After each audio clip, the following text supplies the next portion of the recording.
After the first 4 snow days, she'll decide it's not worth it any longer. There you go.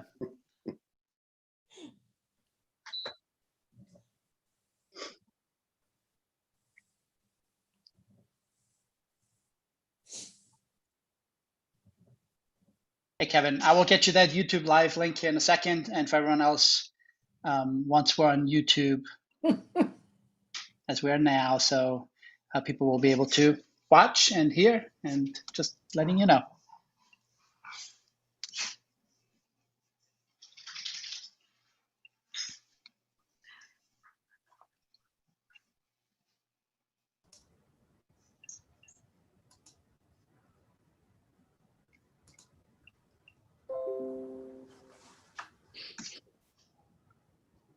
Okay.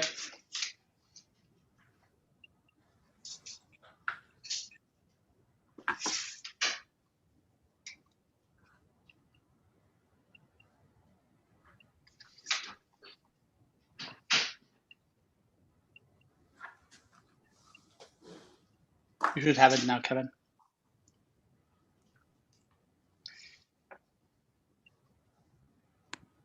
And I will make you co-host as well, so you can share documents or whatever else you need to do. Okay.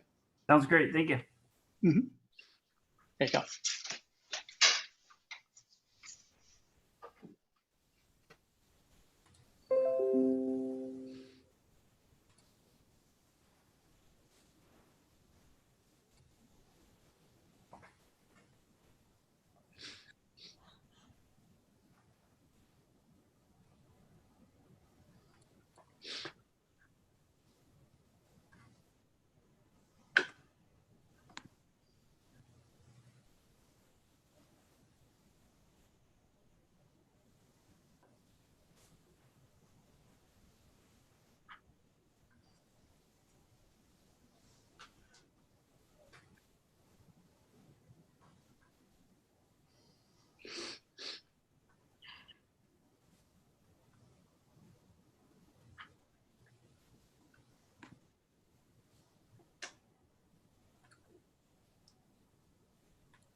Yeah, I'm seeing 6:59 here. So we'll start in about another minute. Sounds good.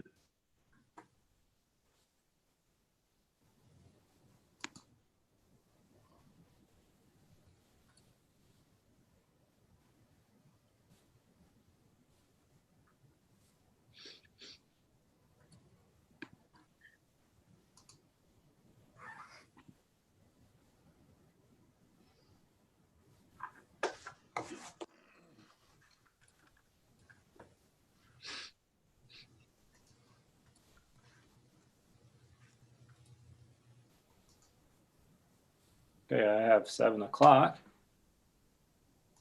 All right. Are we good on everyone? Are we live? Yeah, I see the live symbol there. Okay, so I will, Kevin, you ready to go? Yeah, I think so. I don't know how to get the slideshow just to show the slide and not my presenter view, but that's okay. You all can see both. It's no big deal. Okay. All righty, so I will call this meeting to order. Massanutten Technical Center Executive Board meeting on this day of December 21st at 7 p.m. We are conducting this meeting, as you can see, via teleconferencing using Zoom and YouTube as well. Okay. And I would also like to have a moment of silence to recognize those who have lost their lives due to the coronavirus, if you will.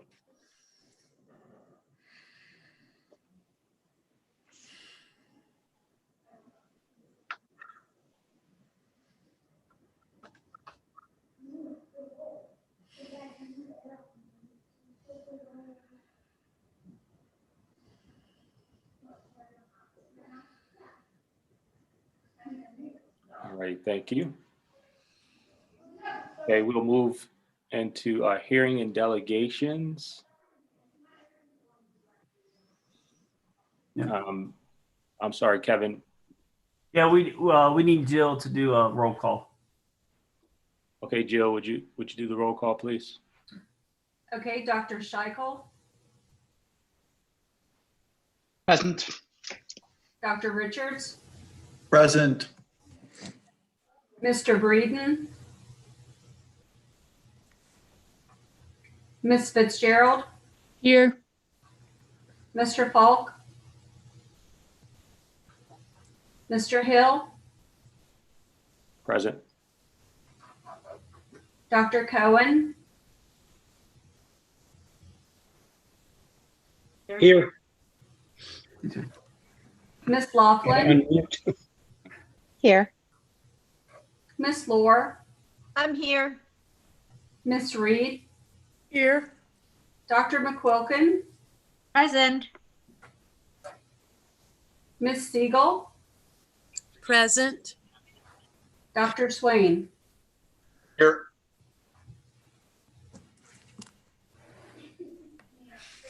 All right, thank you. Did you get Dr. Richards as well? Yep. Okay, Hold on. We still got to vote on the minutes. Who? The minutes. We still have to vote on the minutes. Don't leave me out. okay. All righty, so we will move into item number 3 on our agenda, which is the approval of the minutes which were sent to everyone prior to this meeting. It's the approval of the May 4th, 2020 minutes, as well as the June 10th, 2020 minutes. I'll give you a few moments to look at those if you haven't already, and I will look for a motion to approve.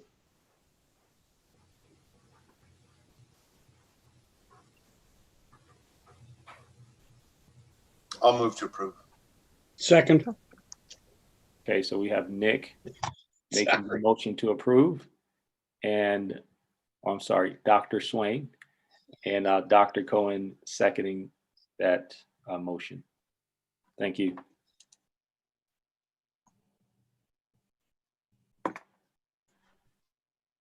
All right, on your agenda, on your agenda it says item number 5, but it's technically item number 4. Hey, look, We need to vote. I can't count anymore. The COVID has gotten to my brain. I'm sorry about that. Listen, I'm very forgiving. You know, I'm a Do we counselor. need to vote? Do we need to vote on that motion? Yeah, we do. I'm sorry. Yes, I'm sorry. I apologize. For that. He wanted to get to the part where he made fun of me. He couldn't hold on any longer. Hey, Kevin, it worked. I apologize for that. I'm moving a bit quickly here. Roll call, please, Jill, on the approval of the minutes for May 4th and June 10th, please. Okay. Dr. Scheichel, Mm-mm. Oh, I don't think I get to He has a vote. vote, just the board members, Jill. Mr. Breeden. Oh, he's not here. Ms. Fitzgerald, Aye. Mr. Falk, not here. Mr. Hill, Aye. Dr. Cohen, Aye. Ms. Laughlin, Aye. Ms. Lohr, Aye. Ms. Reed, Aye. Ms. Siegel, Aye. Dr. McQuilkin, Aye. Dr. Swain. Aye.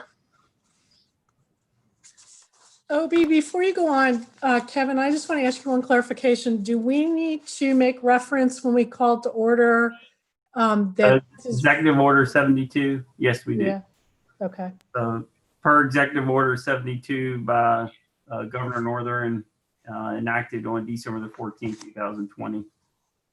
That gives us the right to have the Zoom YouTube platform. okay. Thank you, Renee, for that. Thank you, Kevin, as well. No problem. All right. I just got a text message from Mr. Falk. He's unavailable as he's still working with a customer at this point. So he's expressing that he's apologizing for not being able to join you. All righty. Thank you for that, Dr. Scheichel. Okay.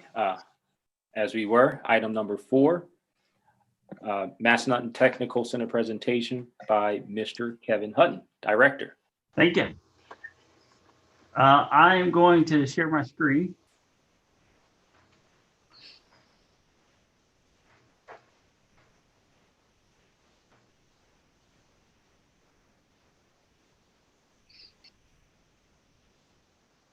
There you go. Everybody see the PowerPoint? Yes. Very good. So first off, I want to welcome you all. Thank you all for joining us tonight. I want to go through some of the things, obviously, just like all of the other schools, we're dealing with the COVID pandemic and having to change some things and do some things differently this year than we've done in the past. So just want to go over a few of those things with you all at the beginning of the presentation, and then to kind of go into, we're continuing to think forward, continuing to push the envelope to where can we go next as a school. So I want to talk to you all about an idea of our next program, which would be program number 22, and then let Sandy talk a little bit about adult ed, and then get into some of the budgeting and the proposal for the budget for the next year. So first thing with our COVID response, last time in June, I went with you about a lot of the mitigation strategies that we were enacting at MTC. So don't want to go into that detail or that much detail again on COVID. But we've been very fortunate here at MTC by both superintendents and both boards allowing us to have in-person instruction from the very beginning. And please do not think we take that lightly. We know that that is a very big step, and we cannot be more grateful for you all for allowing that to happen.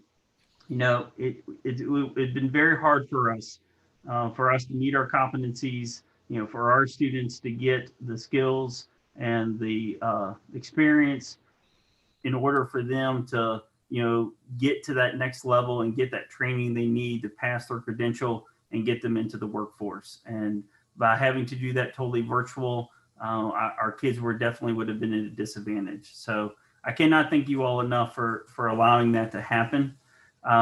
We have had a very successful first semester. We obviously have faced the issues of the pandemic in our society, and it has affected our school.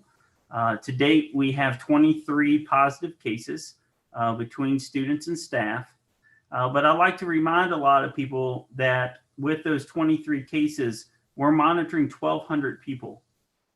So we are monitoring, currently have 637 high school students that attend during the week.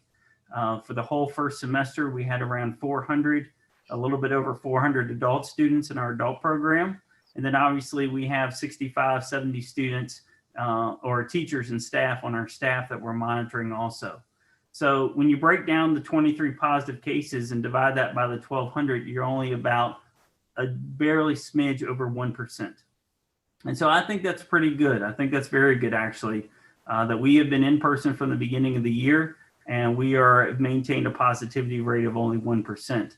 I think also something that needs to be noted, especially for our staff and for holding up those mitigation strategies, is I got to knock on wood, but everything has been community exposure. All of our positivity cases, the person can tell us exactly who they were exposed to.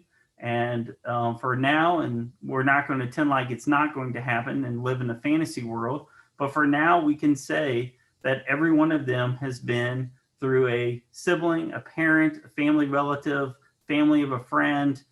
We know exactly where the exposure is on those cases. And we are 100% sure that the COVID is not at MTC, and that none of those 23 cases, someone got exposed here at MTC. And I think that has a lot to do. I'm going to give Rockingham County a lot of credit. They developed a heck of a response health and safety plan that we stole a lot from. We added a little bit of our own mitigation strategies. Again, we discussed those in June. But by following that plan and by our teachers being very mindful and really following what we asked them to do, I think our COVID has been very good. And so I just wanted to share those numbers and to share that our response is really working. And I look forward to continuing with the in-person instruction going into second semester. To be honest with you, we all, especially myself, could not ask for a better job. I mean, MTC is a very special place to work, but this has been a very mentally draining year. This school, as you know, is always reaching out to the community, doing all sorts of different types of programs and working with businesses and really trying to be the forefront of letting people know, where MTC can really help them and benefit them in the community. Now I'm letting in Julie there. And we haven't been able to do that this year. We haven't been able to make that impact and have that, footprint on the community this year. So I cannot wait for that to come back. We're going to talk about our recruitment initiatives here in a little bit. We really had to kill our recruitment programs. Our spring is our busiest season. There's a lot of events that we still don't know whether they're going to happen or not. Are we going to be able to have the academy? Are we going to be able to have our community day? What's graduation going to look like? What about our foundation breakfast in May? All those sorts of things are still up in the air. And those things start to weigh on you because those are the things we love to do. We love to teach the kids, but we also love those events and reaching out to the community. So hoping for the best. Very glad to see a vaccine has now started to give, to our society and our community, and hopefully, as the vaccine gets distributed more, and hopefully we can see our exposure and our positivity rates in the valley go down. And with a little bit of luck, maybe by April we can be in the yellow, and governor will be able to open up the state some more, and we'll be able to have those events. And I'm really hoping that happens.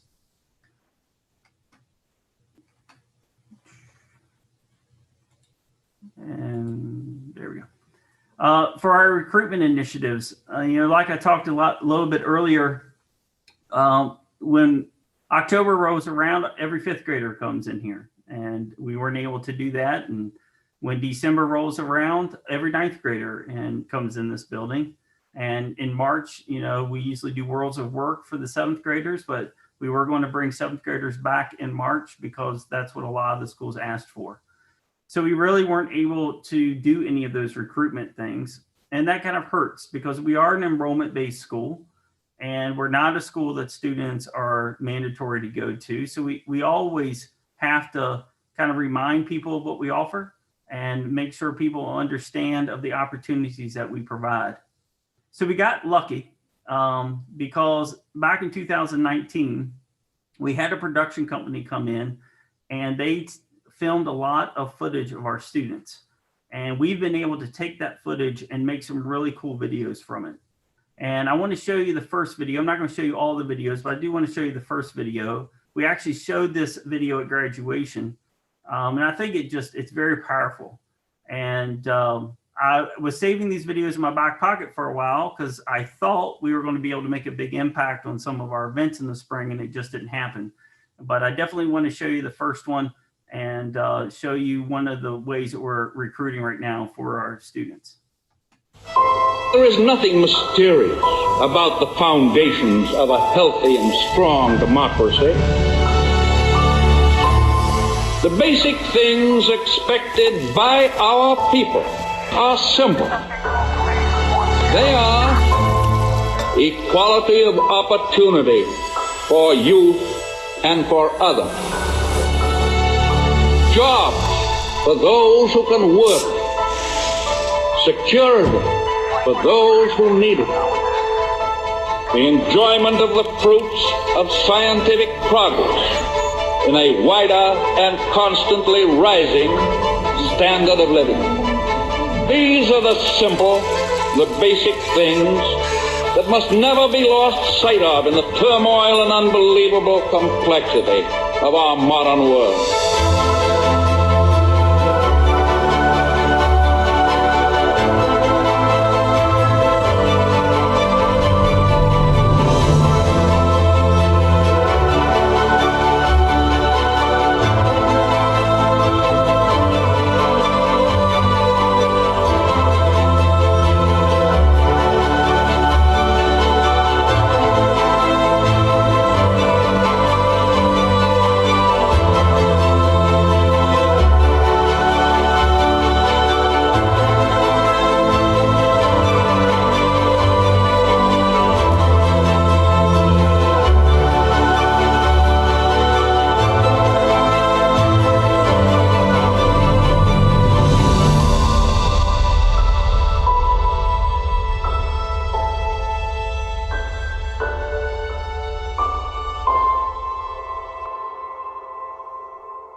So we're pretty proud of that one. We think that one came together really, really well, and really makes a strong statement there at the end.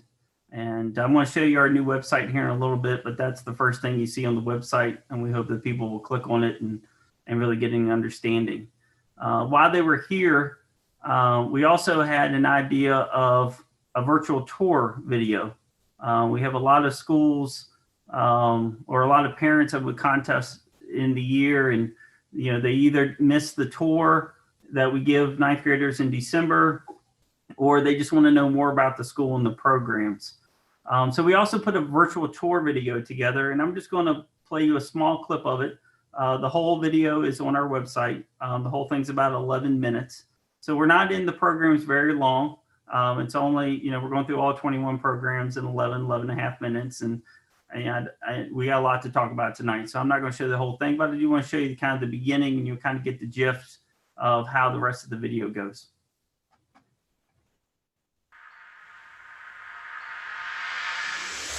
Welcome to Massanutten Technical Center.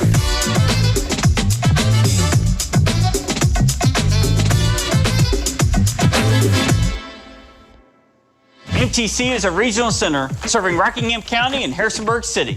Each year, around 1,000 high school students and over 1,200 adults enroll in an MTC class. We want to quickly show you our 21 programs available to high school students to learn a skill to prepare them for the workforce and higher education. So come along with us and check it out.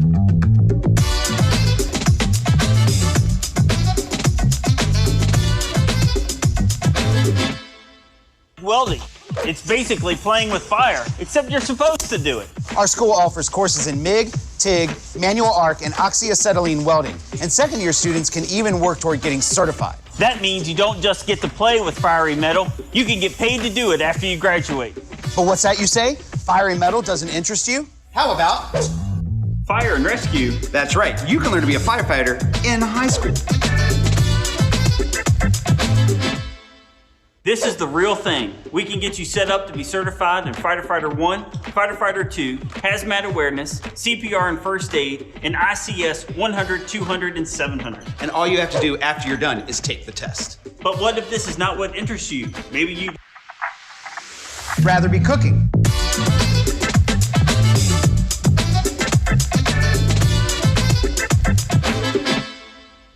always wanted to be a chef? This is the place to learn it.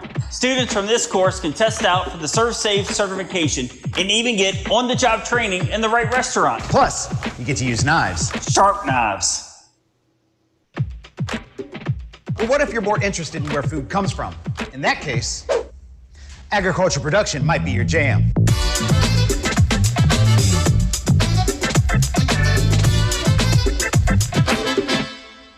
Do you love gardening and taking care of animals? This is where you can learn to make that into a career. This program includes livestock enterprises like beef cattle, dairy cattle, swine, and sheep production. You can learn it all right here in one class. But this isn't the only program we have for animals.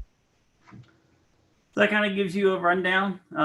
It goes through again. It's about 11 and a half minutes, and it kind of goes through that. There is some comedy throughout. Some of y'all laughed at the knife joke. I appreciate that. There are some other things as you go on. Because obviously to get a 9th grader or a 10th grader or anybody to watch 11-minute video, you're going to have to put something into it every now and then. But I thought the company did a great job, and we were able to get all 21 programs. So that worked out really well because we're going to make sure, because Rockingham's going to be starting registration here soon. Harrisonburg's a little bit later in the spring. But we're going to make sure the school counselors know about that video and can get that video out. Because since we weren't able to get it to the students or bring the students here this year, that may be one way that the students can watch the video and try to get a better understanding of who we are and what we can provide for them. So just really excited how those came out. I think there's a lot of stereotype busting in that too. I know from the viewpoint of working inside EMU and in Blue Ridge, a lot of what those institutions do is to kind of break the stereotypical view that the public might have of what's done there. And this is really effective at that, even just seeing the little bit. Really well done. Thank you. If you go in the video too, they did a really good job with non-traditional students in certain programs, which I was really happy about because that's another barrier that we have to continue to break down. And so I was really happy about showing non-traditional students in some of the programs. So take a look, it's on our website. That's what I want to show you. We also put a lot of money. Hopefully this pulls up. We put a lot of money into our website this summer. This is actually done by Jody Fox. She is a teacher at Wilbur Pence, and she has gotten into website designing and has done a phenomenal job. One of the things that was really bad about our previous website is it would take you into all of these rabbit holes and you couldn't get yourself out and couldn't get back to the important information. And so we really took the important information and really simplified our website to make it a whole lot more easier for a user to figure out where to go. But like I said, that first video I had is here on our home site now. This runs as a loop. Then you can go down to the virtual tour. And then there's the link right now for our executive board meeting. Adult registration, our podcast. We did a great podcast with Rachel Jenner last week. Definitely would recommend you all listening to that. Kevin Dolphinmeyer, our SRO, just got promoted to sergeant. And so we're losing our SRO. So we're hoping to do one with him tomorrow. He says he's a little shy, but we're hoping to do one for him tomorrow to talk about his experience here at MTC. But the podcast has turned out to be a really cool thing that we're doing. And then just more important information and more things about our community service events and reopening and new staff members and all those sorts of things. And this where I'm really, really hoping happens. If you go down to high school, the other thing that we did was brand new videos for each program. So that same company, again, took all that footage that they took in 2019 and made 45 to 50-second videos, brand new ones on each program, up to date, really exciting. And then we've got a nice little paragraph. And then again, adult program, everything is simplified. You click on the link, it takes you right there. And then the top bar always stays, so you can always get the information. So just really excited about this, really excited about the new homepage or the new web page. So it's just kind of looking into last year, into the summer, and how can we build on our recruitment. I think we did a pretty good job enacting all of this and updating all this information. And it just worked. It was just lucky for us that, you know, COVID hit, unfortunately, but we were prepared in the recruitment side to kind of move this forward and try to help us get our message out there, even though the kids couldn't get here. So that's kind of where we stand. Now, me getting back to the PowerPoint may be interesting. Oh, there you go. Not as hard as I thought.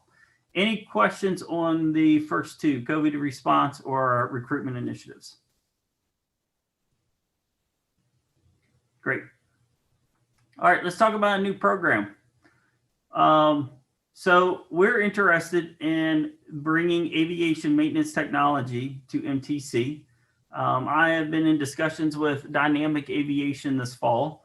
Went out and took a tour of their facility just last week and got to run through some simulations of kind of a road show that they're trying to put together to recruit. And then in talking to Eric Fitzgerald, Rockingham started some aviation classes.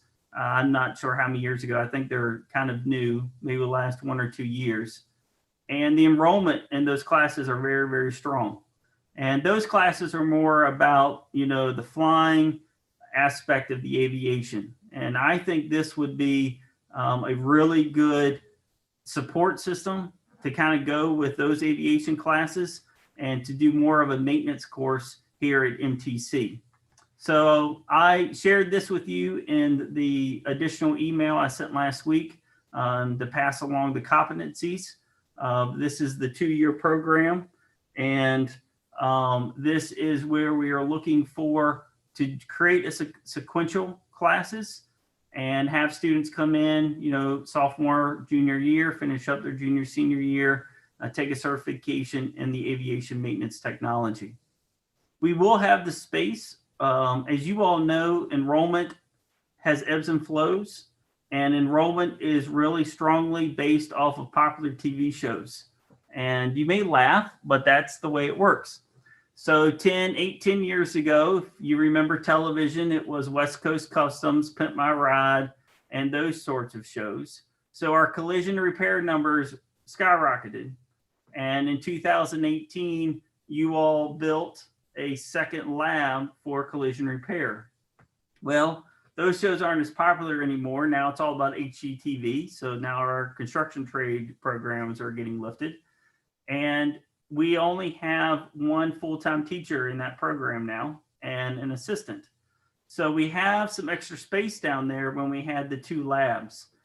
And this goes really, really well with collision repair, because part of the maintenance program, other than what you're thinking about of just fixing engines, jet engines, has a lot to do with the body and repairing of the body of an airplane and the painting and riveting and all of those sorts of things. So this allows our students to be right there with the collision repair resources and put this program down there, and then allowing this program to then kind of work with our collision repair teacher and kind of be a joint project. There's high demand for this area, especially in the Valley with dynamic aviation. When I talk to them, they are just dying for people and having a hard time finding employment there. And then we're also close to Nova. So you've got all the jobs at Dulles and the Dulles area and all of the big time planes. You've got, Shenandoah, you've got Charlottesville. So it's not just, hey, let's offer this class for dynamic aviation. Obviously, there will be a big supporter of it and will contribute far from this program, but it does allow our students to have some flexibility. So I think it's the great next move. I think it continues with our approach of continuing with some STEM programs, some higher level programs, and getting more students interested in MTC. And I think we have the correct space here. And, if the instructor is the issue, money-wise, I've talked to Dynamic about the possibility of them funding the position, or I, would try to see if maybe I can move some internal positions. So what I'm asking for today is kind of a discussion if we can move forward. And what I mean by moving forward is if you guys are interested in continuing with, is this a possibility for 2022-23? Maybe superintendents and a couple board members going out with me back out to dynamic aviation and talking to them and kind of going through some of their simulation. Possibly, maybe if we can possibly be in person for the March meeting, may have dynamic aviation come out and talk to you all about this need. And then if that is success, we would actually vote in March for this to possibly be the next program. And then that would give me next school year to apply for the courses with the state of Virginia, get that approval, and start working on some resources and hiring an instructor. So I'm very interested in your all's thoughts right now on this possibly being the next program at MTC. Yeah, I personally will say I think it's a great idea. Aviation, dynamic aviation, they're actually expanding their facility, and I think they're putting in some odd million, 20 million or so, to expand their facility, and I think it's a great idea because they're right in our backyard, and I think it'd be very beneficial. That's my opinion. Anyone else like to comment? It's a real tough year to predict.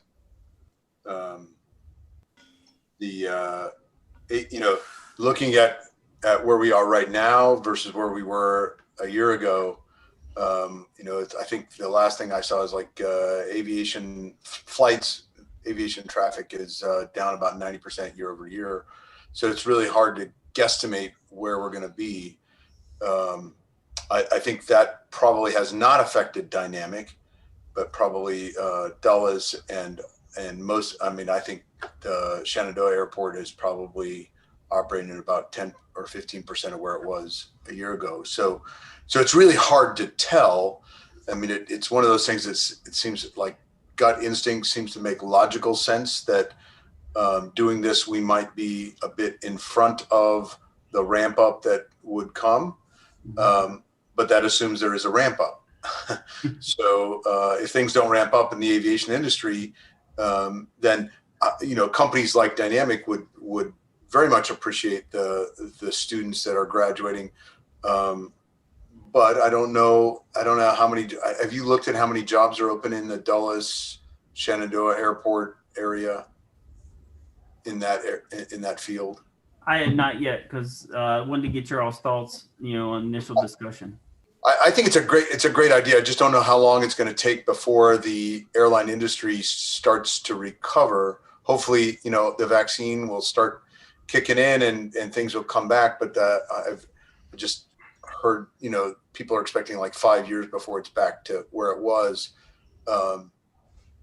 which actually not a bad thing, given, the students taking this course are probably 2 or 3 years before they graduate, assuming we're back, assuming aviation comes back to a certain degree. So.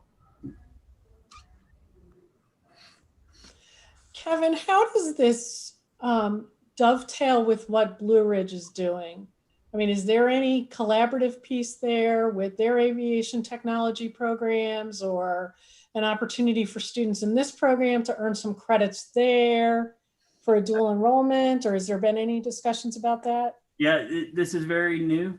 So I think that's a great suggestion. And next time I talk to Dr. Downey, I will definitely bring that up, that this is something we may be thinking about. And definitely we'll have that information for you at the March meeting. So I'll definitely talk to Dr. Downey about their program, possibilities of dual enrollment, what he thinks. And I'll definitely be able to update you at the March meeting. So thank you for that. Kevin, some of the equipment up in Northern Virginia is really huge. And they partner with George Washington University because the K-12 schools do, because of that equipment. They have an actual reconstructed, you probably know about this, a reconstructed flight or plane that had come down, and the students go out there and learn in that setting. What about space and cost of equipment? So again, the space is there because we can use that other half of the collision repair lab. And then I talked to Dynamic about that specifically, and they seem to be willing to donate older engines, some of their kind of scrap plane wings and planes that they have. So I don't think that that's going to be a big expense for us, because with Dynamic, and they understand how well this is going to help them, I think they're going to donate a lot of that material for us. I think my biggest problem is going to be finding an instructor. And I talked to them about that also, that I would really need their help on finding someone certified, because there's nothing like this in the area. And so we'd really have to, go out and with their help to try to find somebody that would have the credentials to teach this course. But I do think through this partnership with them that resources and materials are going to not be a very big, expense for MTC. Kevin? Yes. Along with Renee's question about Blue Ridge, could you determine or find out how many similar programs there are in the state of Virginia and where they're located? Yes, no problem. Okay. Yep. I'll note here that Blue Ridge has space out at the Shenandoah Airport, effectively operates classrooms there. Students take some of the work online, but they do a lot of the hands-on work on aircraft at the airport.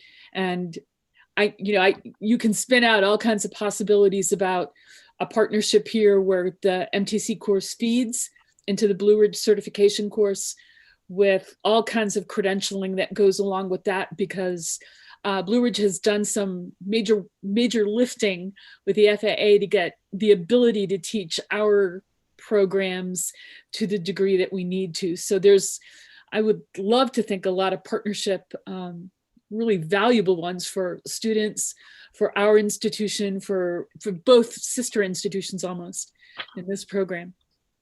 Yeah, and I agree with Deb. Dr. Downey and I have a great relationship, and I think he would be kind of like the cybersecurity. We work really, really well with the two cybersecurity programs, and I could see this kind of falling under that same, that same kind of relationship where, this would just definitely be a feeder school or a feeder program for him, where they could then take it to the next level, and we could really, get some skills and training for some really cool program here. There's an opportunity for a really great pathway. Right. Right. Yep.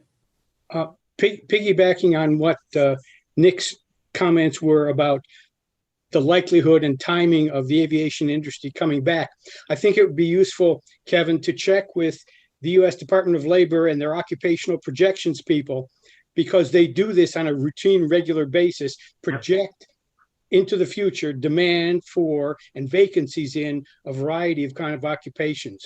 If you haven't done that already, I think it'd be a fairly low cost, but good idea to check with that level, because if you're preparing students here, even going with the dovetailing with the Blue Ridge program, just Dulles, just the local area, why not have them, be prepared for what looks like a nationwide need for this kind of skill? Yeah, that sounds great. And we can work with David Wilcox. He's actually on our CT advisory board. So David Wilcox can really, I can reach out to him, and Eric Fitzgerald can help me with that too. We can really work on getting that information. So thank you. So I was actually going to say basically the same thing as what Mr. Swain had said, as far as, when I first heard aviation, well, my thoughts was, oh, that's pretty cool. And then I thought, wait a minute, but the airlines are not being used as much. And I think I had heard, it was down by 60%, and had wondered, if planes would be flown again, be used more. But I'm feeling hopeful that this program will be good, and that we will need it. We will need it for the future. And so I think that's pretty cool to do aviations. I've only been on a plane one time, but it would be really neat to just explore the engine and how the body of aviation, how it all works. Yeah, thank you. And I think Nick brought up a good point too. It'll be 2024 before we would have our first graduates Right. program, and so hopefully and that Nick did very good bringing up that point. Hopefully by then, aviation would have made a return, and these students would be able to have no problem either going to Blue Ridge or finding a job in the aviation field. Right. So Kevin, what I would suggest is maybe you guys put the full package together. Okay. If the superintendents are in agreement, get some of that information that we've discussed, talk to Dr. Downey, talk to Dynamic again, with you coming back to us in March and saying, this is what we'd like to look at for 22, 23. Maybe we'll have some better ideas about the pandemic then. And, Dynamic's gonna, I think that the basic employment needs are going to be with Dynamic, whether here it's Dynamic or they have plenty of out of the state facilities too. And I think there's a need that they're looking for, that they're not only getting from Blue Ridge, but they're looking for other partnerships. And so I think the more information we have about all this and where it can dovetail into what programs, the better we are right now. Yep, sounds great. So it looks like I've got the go ahead to continue, and I really appreciate it. And Kevin, we'll definitely put a package together for you in March. Kevin, what I can do is we can contact the folks up in Northern Virginia and see if they've scale back due to industry projections, or if those projections have had any effect on their programming, that might help us. Yeah, thank you very much. I appreciate that. Thank you. I just want to provide a correction. I said 20 million that Dynamic was expanding. I was looking at the DNR article that came out last month, and it's 47.9 million. So that's a pretty big difference in millions. So, yeah, very good. Any other comments? Thank you for thinking ahead. That's what it's all about, right, Dr. McQuilkin? It is. You know, you never want the shoes to wear out the same path. Right. So, all right. I think Sandy's on, so I'm going to change it over to Sandy. And I know you guys are tired of hearing my voice, so I'm going to let Sandy give you a nice, fresh, sweet voice to listen to for a little bit and talk about the adult education program. Boy, I don't know if my voice is sweet, but you know, it is different. That's for sure. So, hello everybody. It's good to see you.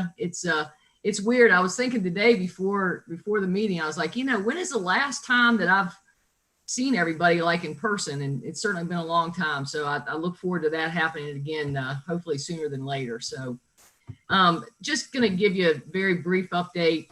I do want to repeat what Kevin said. In terms of the adult world, I certainly appreciate the opportunity to have had our classes in the fall. They were very successful. We were down about 100 students in continuing ed, which was obviously expected. In our ESL and GED classes, the same, probably a little bit more than that in those programs. But we started class early in August, much earlier than we typically do. So that had us finishing the classes before Thanksgiving. And it was a win-win for us. It was really good. I will say that the first week of class, I was out there every night and I had some apprehension, you know, a little bit nervous because of the mitigation strategies that we were very adamant about in terms of our students, you know, participating in. But I tell you, it was perfect. I mean, not one person had an issue with it. Not one person had any complaints. Everybody, instructors, students were very compliant. I thanked them for that many times. And so I believe that's why things have been so successful. And we're going to start up again. We're doing registration now for a winter semester, and it's looking pretty similar to what we had in the fall. You know, things are moving along. And so we're very happy about that. In our ESL program, again, I think some of, because of the clientele, some of the working issues for them has been just so, they just had to work so much overtime and so many different hours that has cut down on some of our enrollment. With Harrisonburg, we have gone all virtual with the parents of Harrisonburg, and that has gone very well as well.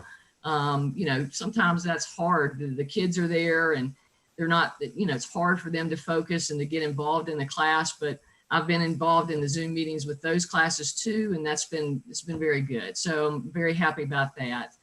And then one other thing that I do want to share, over the last couple of weeks, and I don't know that any of you are in healthcare, but when the pandemic came in the spring, the healthcare community, the Medicare allowed long-term care facilities to train temporary CNAs because they were in such dire need and dire straits for people. And a CNA class is typically, it's mandated, it has to be at least 120 hours before a person is allowed to go sit for a test. But because of this shortage, they allowed them to hire them and give the students a 16-hour, quick course and get them working. Well, those individuals have to eventually go back and get their state certification. They're not grandfathered in. And so over the last couple of weeks, I've been very proud that many nursing homes, long-term care facilities have contacted me. I've been working with some in Page County and obviously locally because they need our training. And so it's been very it's been very rewarding for me to know that they turn to Massanutten Technical Center to look for that training, and that we have the opportunity to provide that for them. And it's just been, trying to help them out, but yet also helping us out at the same time. It's been a good feeling. So I appreciate, as always, the opportunity to have that connection with the community. And as always, that happens because of your support. It happens because of what you allow us to do. And I graciously thank you for all of that. So I hope that's it, unless I have any questions. And I wish you all a very, very happy holiday, and enjoy.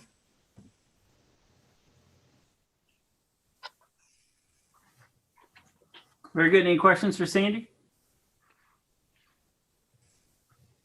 See, she was perfect as always. That's Sandy Rinker for you. So I know this is kind of a crazy discussion to have with COVID and budgets. So I'm definitely not asking right now, because I think you all would egg my car if I did. But it's something we need to think about in the near future. A lot of our plumbing, HVAC, and a lot of our piping is 1972. And we're still starting to have a lot of failure. And what I mean by failure is starting to have a lot of pinholes in our copper piping because it's getting very brittle.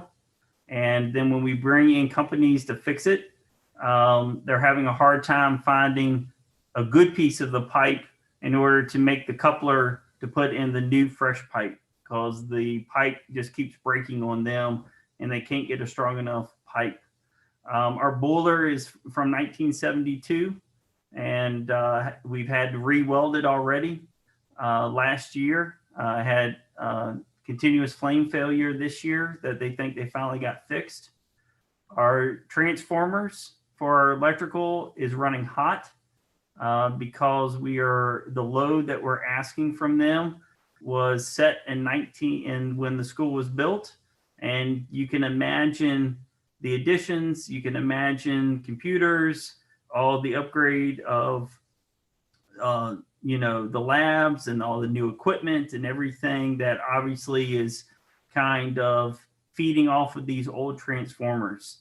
All of our breakers, they don't make them anymore. They're old Westinghouse breakers.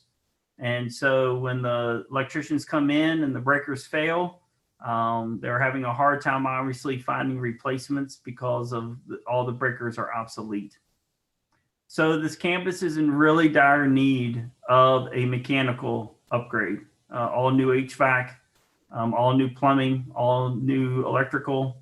All of our windows on the, I want to say the left side of the main building are all those old one panel windows that you see in the really old schools. They've never been upgraded. And so I want to just kind of put this in your ear. Again, this is probably a $5-6 million project. And I definitely understand that is not anywhere in the budget as we are going through this pandemic. But it is something I need to put in your ear, because it is something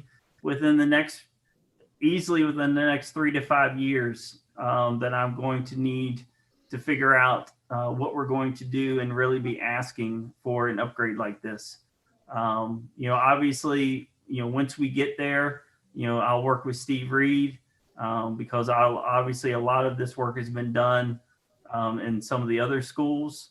And, I'll definitely not take this project on myself. I know very little bit about a project like this. We'll definitely get the expertise involved, the expert involved, and, try to figure out what's the best way to tackle a project like this. But we are, in essence now, probably one, I'm not sure about the dates of the Harrisonburg schools. I don't want to talk out of touch of the Harrisonburg schools, but definitely for the Rockingham schools, we're now probably the oldest infrastructure building when it comes to these mechanical things in our building than any of the other schools. And we are starting to see that age on these pipes really start to show their wear and tear. and that something's going to need to be done soon. So I just want to bring that up. Again, I'm not asking right now until, hey, let's go get closed bids and figure out how much money it's going to be. And can you all really do this now? I understand that's not possible, but it is going to need to be something we're going to need to address in the next 3 to 5 years. Any questions?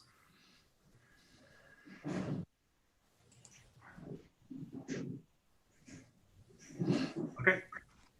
Kevin, I would have only one suggestion. Maybe talk to Dr. Scheichel and Mr. Reed and Ms. Mast about what having maybe one of the consultants we've had in the past have a look-see what that would cost. Okay. Come back in March about that so that we would know what a preliminary cost would be associated with a look-see of that building. Okay. Which is what we did with in the last round of renovations for all our schools and set out that 5 to 7 year old plan. We obviously have some plans for schools already in Rockingham County. We know the city has some plans for different things that they need to do, but certainly an initial cost of what an evaluation of what needs to be done in that building would be helpful in March. Okay. So good. I would just, that's not to have them come, but just how much it would cost to have somebody review the facility and give us an idea. So Okay. I'd say if you can reach out to Cheryl and Steve about that, just so we have some idea of what we're talking about. Sounds great. Thank you. Okay. And Kevin, does that go into a CIP or is it separate because it's a joint effort between Harrisonburg and the county? It would go into a CIP, which is the operating agreement is an 80-20 split on CIPs. So Rockingham would pay 80% of it and Harrisonburg would pay 20%. So you do put that in a CIP for the county and we would do the same, put it in our CIP for the city? Correct. Yes, sir. Okay. Yes, sir. Yeah, and that's why I think these conversations need to happen, looking forward 4 or 5 years, because, our schools additions to the CIP were just submitted to the county last year. Mhm. And so that just got finalized. Yeah. So yes, thank you, Renee. I'll definitely work with them and get somebody out here to give us a better ballpark of what something like this would cost. So thank you. All right. Obviously, we don't know where the state is, and we don't know what our budget's going to be. So a couple of years ago, we just changed this to informational only. And, 9 times out of 10, what I present to you in March does not look like the same thing I present to you in December, just because as we get closer to March, we realize what's doable and what's not doable. So this is a 0% salary increase. But like I put in my email, Rockingham County is giving a 3% increase starting in January 1st, which we are already talking with Cheryl Mast. We've already figured out how MTC is going to absorb that going into the rest of this year. But then obviously that 3%, we're not going to take that away from our teachers again. So then that 3% is in this 2021-22 budget. So that's why you see some increases. I'm not asking for any additional money other than these proposed positions. So when it came to site improvement or educational funds or computer funds or how much money the teachers have every year, there were no increases. I understand where we are, and I wouldn't dare ask for that right now. We have, as you all know, we've made some cuts to the budget last year, and I'm willing to continue to absorb those cuts going into next year instead of trying to ask for any of that money back at this time. Hopefully as things rebound, maybe when we're here next year at this time, maybe we can start kind of replenishing some of those funds we had to cut last year.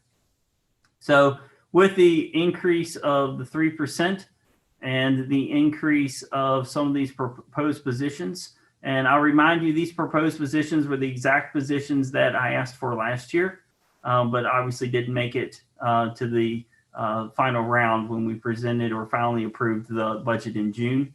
But these are just the exact same positions I asked for last year. So that's what created the increase to be $6,199,247. which made a difference of 188,980. The two of the biggest things that created is, I want you to look at general operations under the continuing education. So for the past couple years, that's actually been a negative number, which meant that our adult education actually helped with the local expenditure. And with the raises and the hiring of another secretary that was a little bit higher on the pay scale than the one that we used to have in that position, that's why that number is now asking for some money from local expenditures and not a negative number anymore.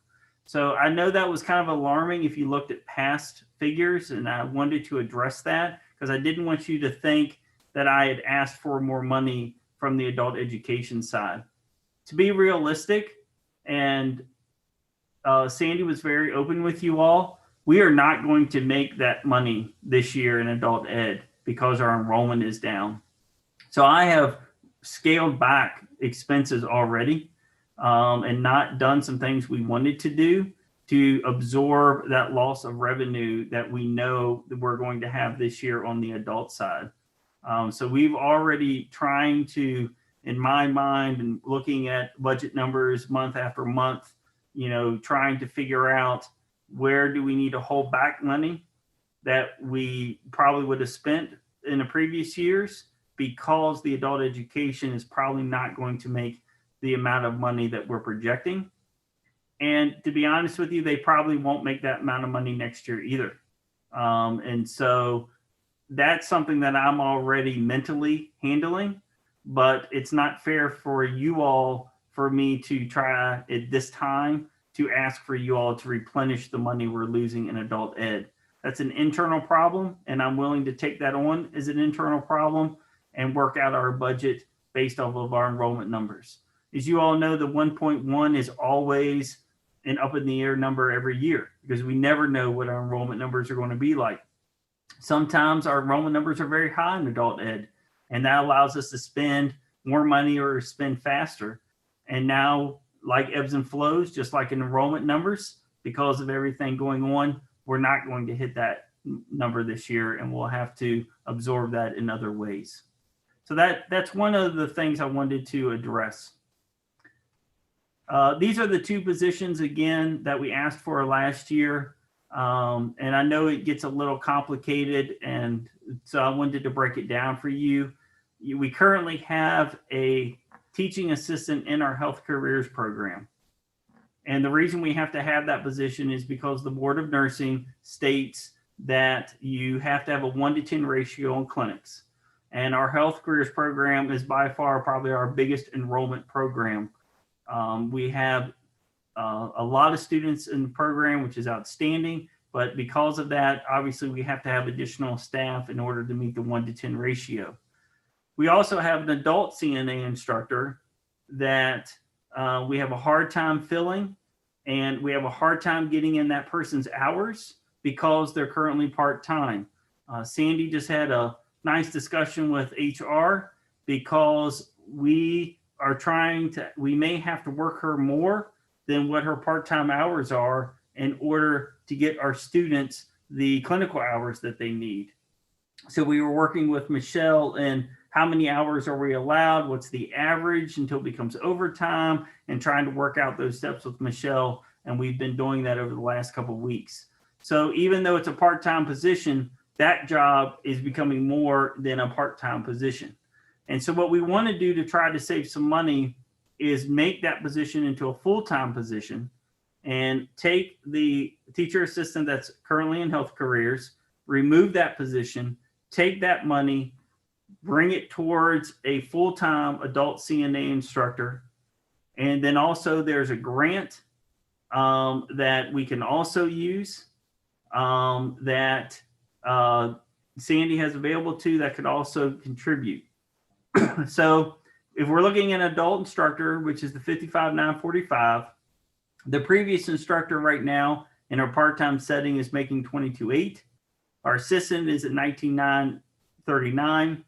And with the grant, the total expenditure increase, excuse me, is only $2,500. You know, where it becomes a whole lot more is obviously when you start offering full-time, the benefits come along.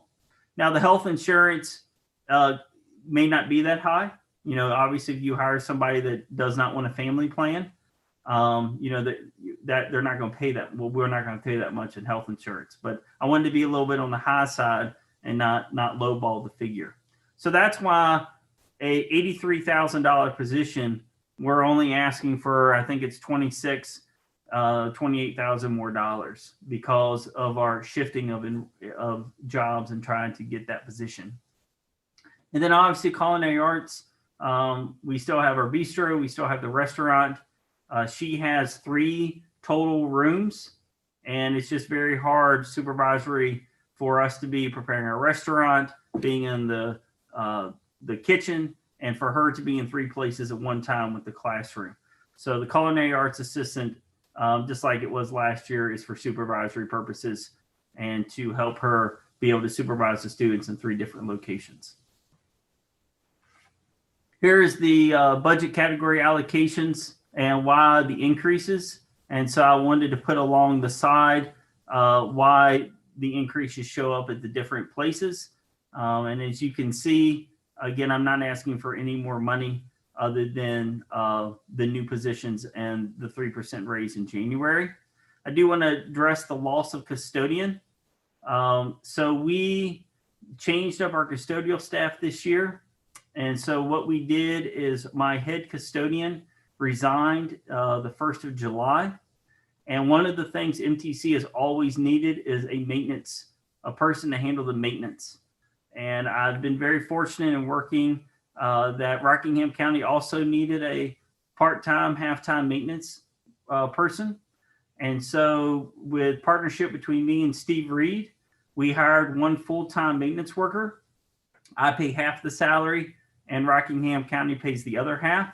The person works with me from 7:30 to 11:30, 5 days a week, and then goes and works for Steve from 12:30 to 4:30 or something like that with Steve Reed. So they're with me in the morning and they're with Rockingham County Maintenance in the afternoon. That became a loss for us because I went from a head custodian position to only paying a part-time position in the maintenance. And that has been a lifesaver this year. And when I was talking about earlier about having to absorb some of that money we're going to lose in adult ed, I really strongly believe our repairs and maintenance line item is going to be a lower this year because we're not subcontracting everything like we were in the past. And when we didn't have a maintenance worker here, everything was subcontracted. You know, every time there was a leaky pipe, every time a hot water heater went bad, everything we had wrong, we were calling companies and paying, their prices.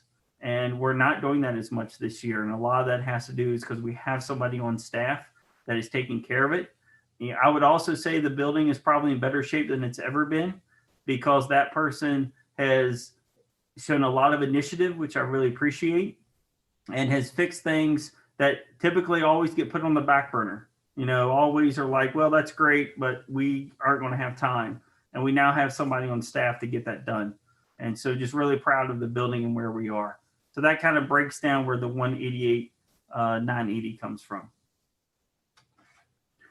So here we go down to the shares, which is good news and bad news for Harrisonburg. So the great thing for Harrisonburg is your enrollment went up, and it went up drastically.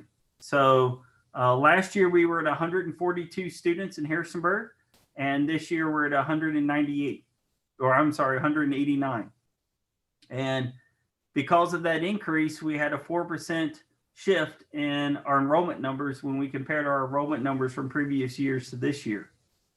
So for the last 3 years, the split was 85-15, and now the split is 81-19.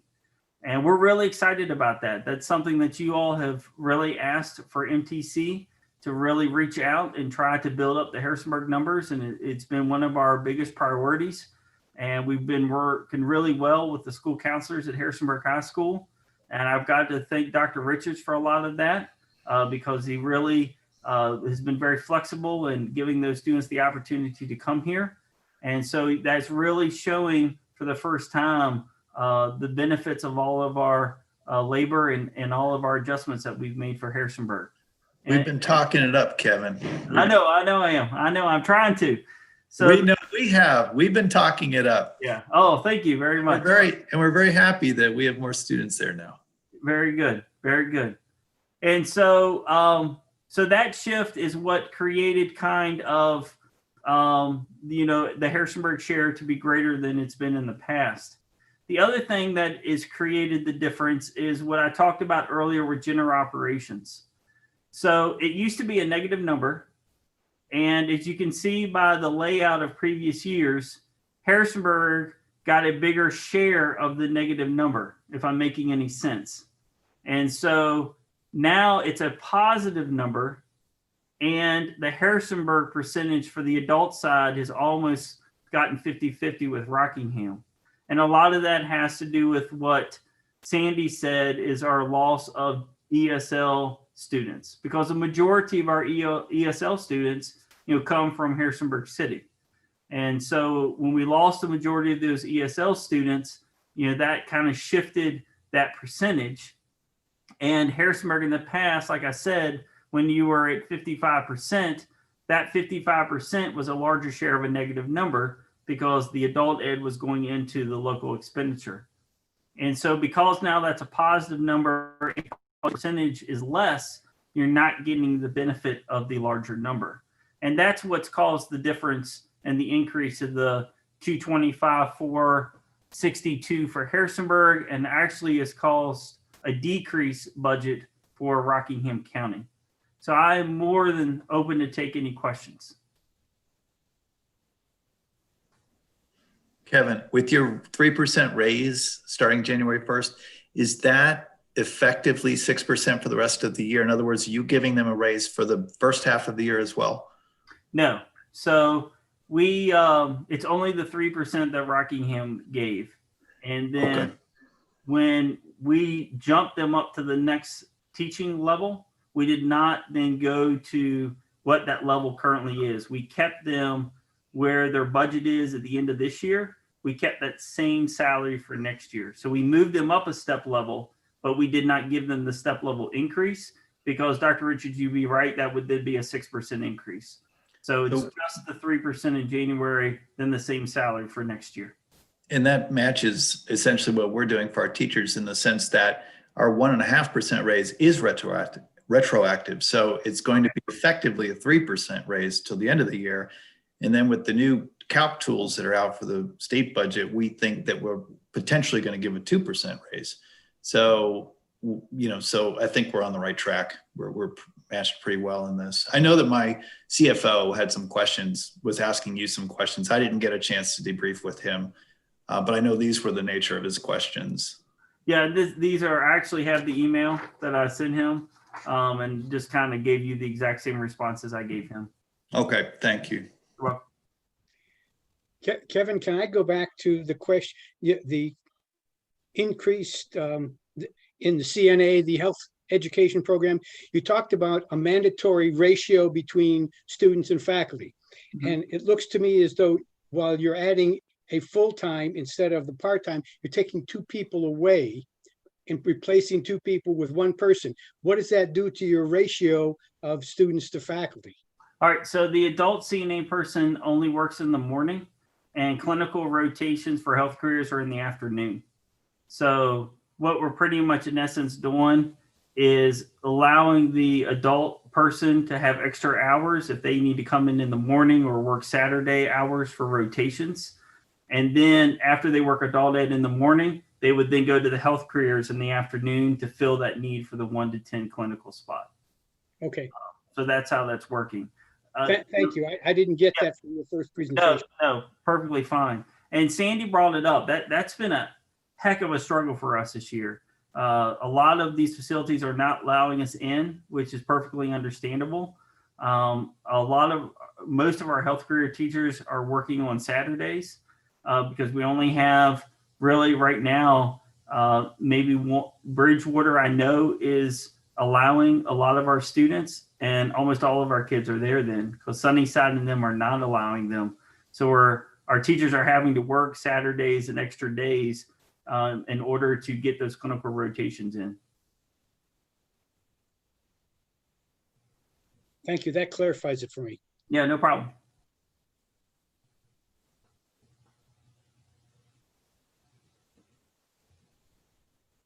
Any other questions?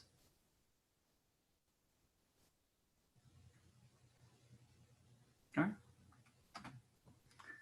The last thing is just upcoming events. So our next executive board, which I'm hoping we all get to see each other, not through a video screen, is Monday, March the 15th. And our community day, which I'm really hoping we get to have, is June the 5th. And our MTC graduation right now is just time and location to be determined. If things really rebound, it's going to be June the 9th, which is Wednesday at 7 o'clock, hopefully in the Atlantic Union Center. But if things have not rebound by then, and we're not able to have community day and obviously not able to have graduation, then we'll be working with Oscar and Doug about hopefully joining them in whatever Rockingham County decides to do for graduation ceremonies. All right, Obi, I'm finished.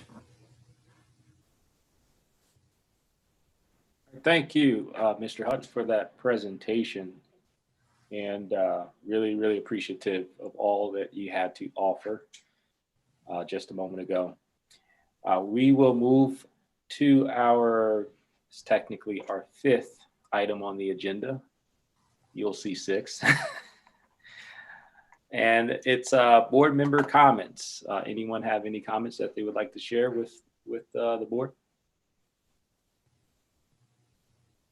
Ms. Laughlin? I just wanted to say congratulations on those incredible videos, the promotional videos, the virtual tours. I've been on at least 2 tours of MTC now, and those were intriguing and interesting and exciting, and condensed into a tiny little pocket size to-go cup. So way to go. Thank you. Pretty fantastic. Thank you. That company is Mirandum Pictures, and they're out of Front Royal. So if you need a company, I've got a contact for you. Colin's his name, and he's outstanding to work with. Ms. Fitzgerald? Thank you. This is to Kevin, and I think also to Michael and Oscar at the same time. We're a few days before Christmas at the end of one of the most remarkable academic years I think most of us can say we've ever lived through. And we have the enviable or unenviable position of being on boards that, are responsible for a couple of school districts that are really near and dear to our hearts. I know there's a line between Rockingham and Harrisonburg, but it's invisible to me most of the time. And I just want to thank the director of MTC and our superintendents for the work that they've done, for the passion and the effort they've put into trying to make this work. There's been no good, perfect solution for anyone. I have some sense about the crap you have been getting most of the time behind the scenes, the hassle, the accusations. And let me just say publicly that I know you all care so much about your students. You care so much about your community. You've made the decisions that are in the best interest to the possibly best way you possibly can for all of the people involved here. And all I can say is I hope you have a good holiday, and I'm wishing for everybody, all the school systems, a better year next year. I have a sense of what you've been through this year. You've done a remarkable job, and I want to thank you. And we're with you. We support you in every way we can. And I just hope for a better year for our students, for our families, for us, for everybody going into 2021. This has been the shortest days in this December solstice of the worst year for academia, I think, that most of us have been through. So fingers crossed that all of the good stuff that Kevin was talking about with the vaccines and slowing this down happen for all of us. That's it. Sorry, Obi, that wasn't really probably what you expected, but everybody's sort of on my screen at the same time, and we don't get a chance to just say these things in person at the moment. So I just want to take a second to say it here. Thank you. Thank you very much, Deb. Thank you, Ms. Fitzgerald. I think we all would agree. I saw a lot of heads nodding and thumbs up and clapping of hands. Yes, thank you for sharing. Anyone else?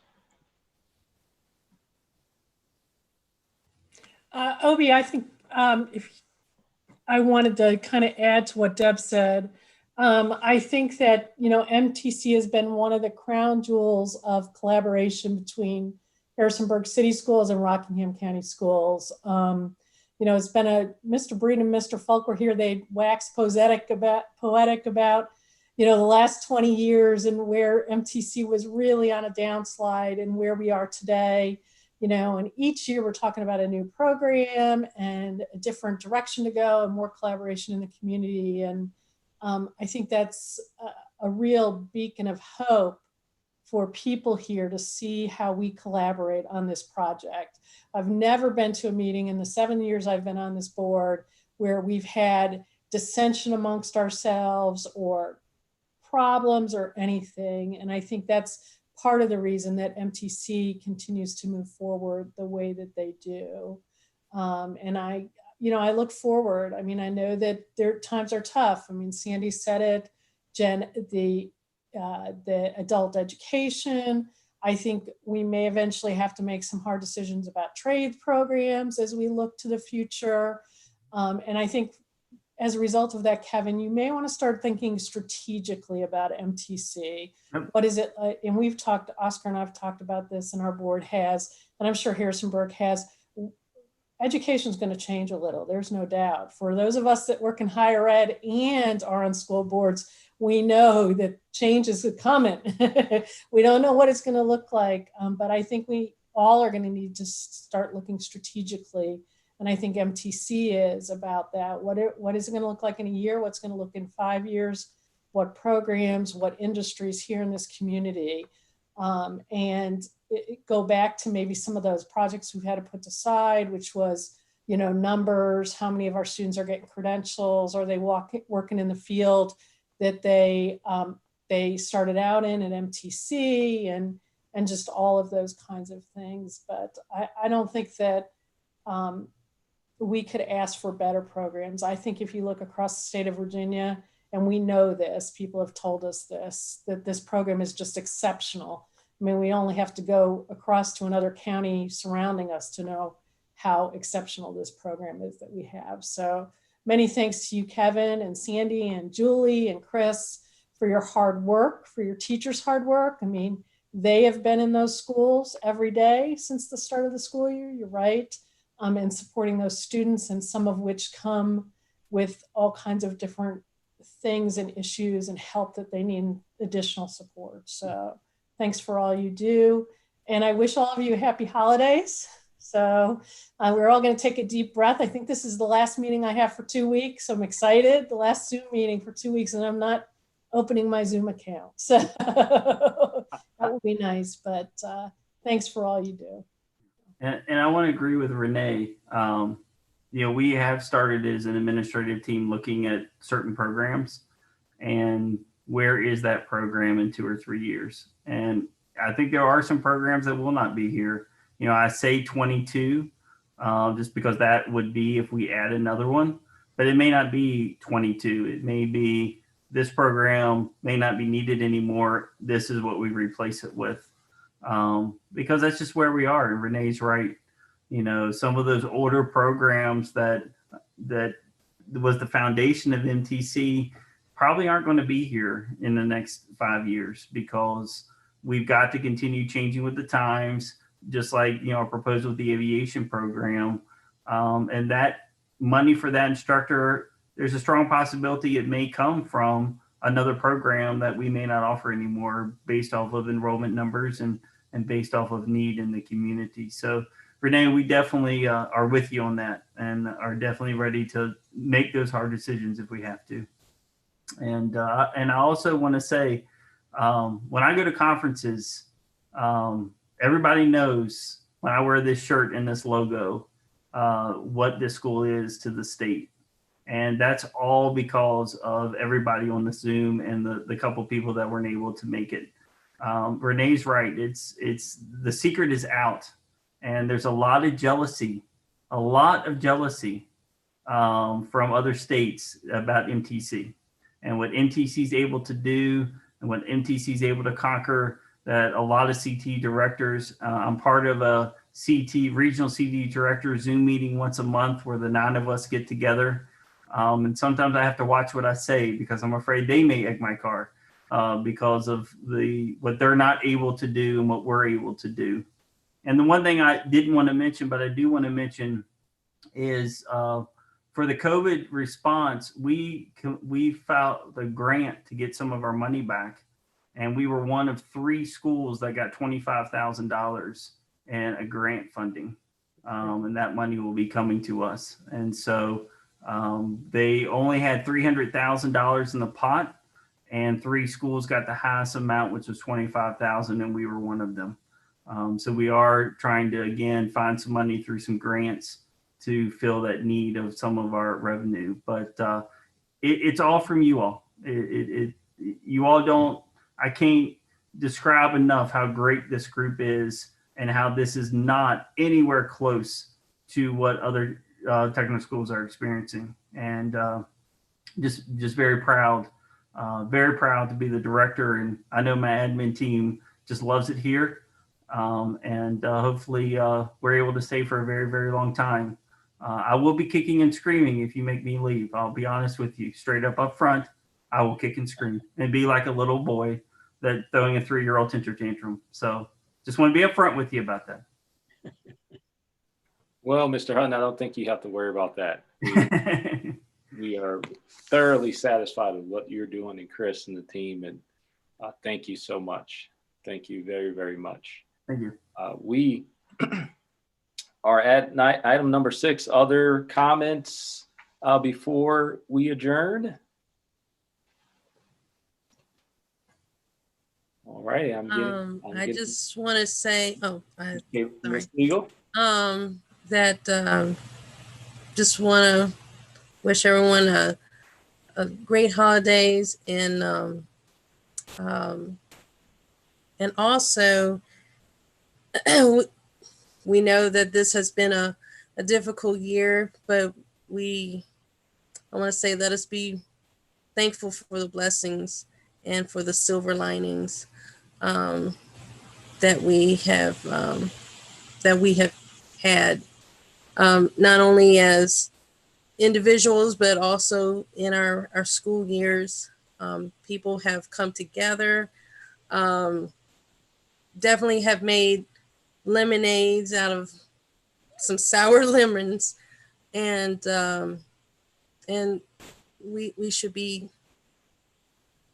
thankful for life. And with the holidays and holidays, try not to get all emotional, but for me personally, I have to remember what the holidays are about, and it's about hope, and it's about living in life, and so I extend that to all of you, and let us have a much better year. So Happy New Year has a whole new meaning. Well, Ms. Siegel, I will say amen to that. All right. So without further ado, we will adjourn. May you all be safe. May you all be blessed and enjoy this time of the year and break with your family and friends. Be safe. Happy holidays.